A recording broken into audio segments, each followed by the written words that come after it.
If we are calculating electrode potential,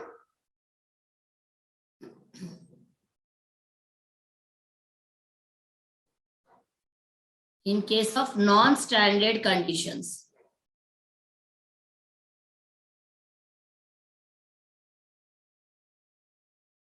what are non-standard conditions? We may change the temperature, we may change the pressure or concentration. It may not equal to 298, or it may not equal to 1 atmosphere, or it may not equal to 1 capital M. If at all any one will also change, then the electrode potential is known as non-standard electrode potential. So for this, we need to calculate one equation. In this case, we are not at all going to take She as the reference.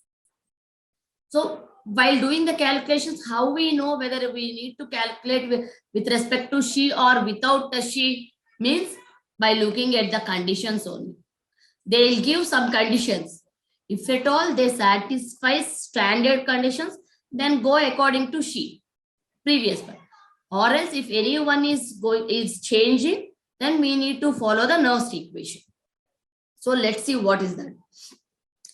As I told you, this is a spontaneous reaction. Spontaneous redox reactions are occurring in a galvanic cell. So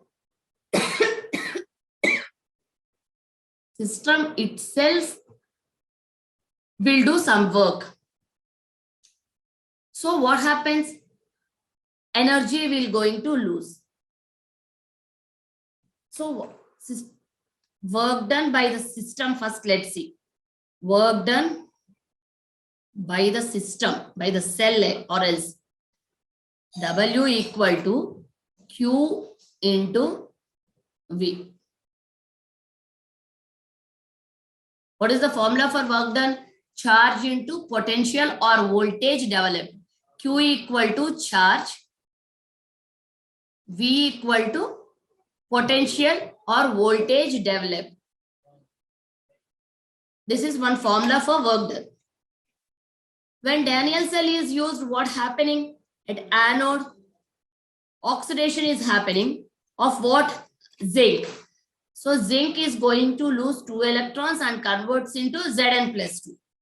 So what is the stoichiometry here? What is the reaction is involving here?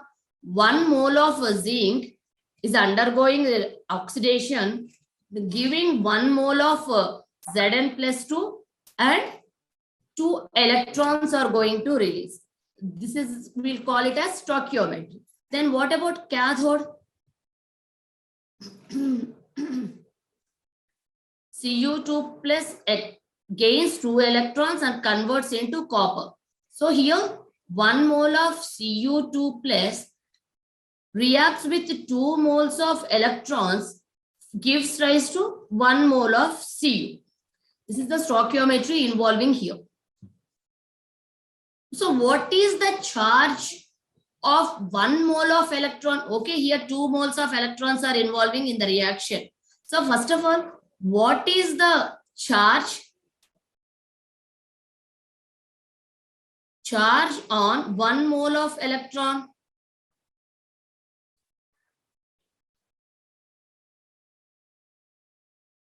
We can say this one as 1 Faraday is equal to 96,500 coulombs.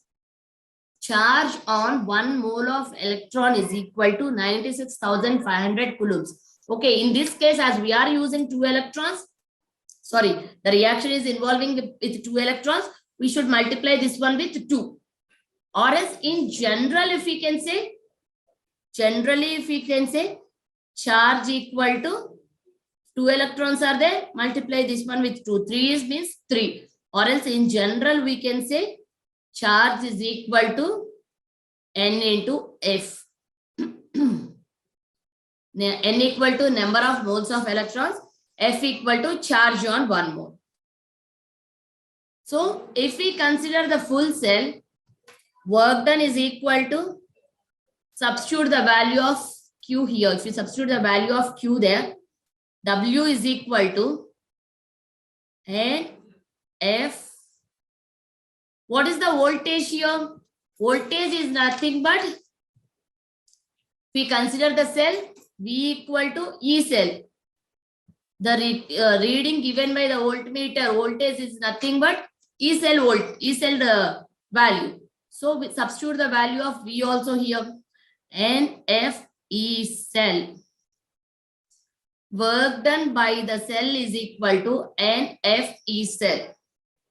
So what happens here? Cell is doing some work. Means energy is reduced. What is the energy used to do some work? That is Gibbs free energy. So change in free energy is negative here. So delta G is negative. As the system itself is doing some work, it is after some time it start losing the energy. If more work is done, energy is decreased. So W is equal to minus delta Z.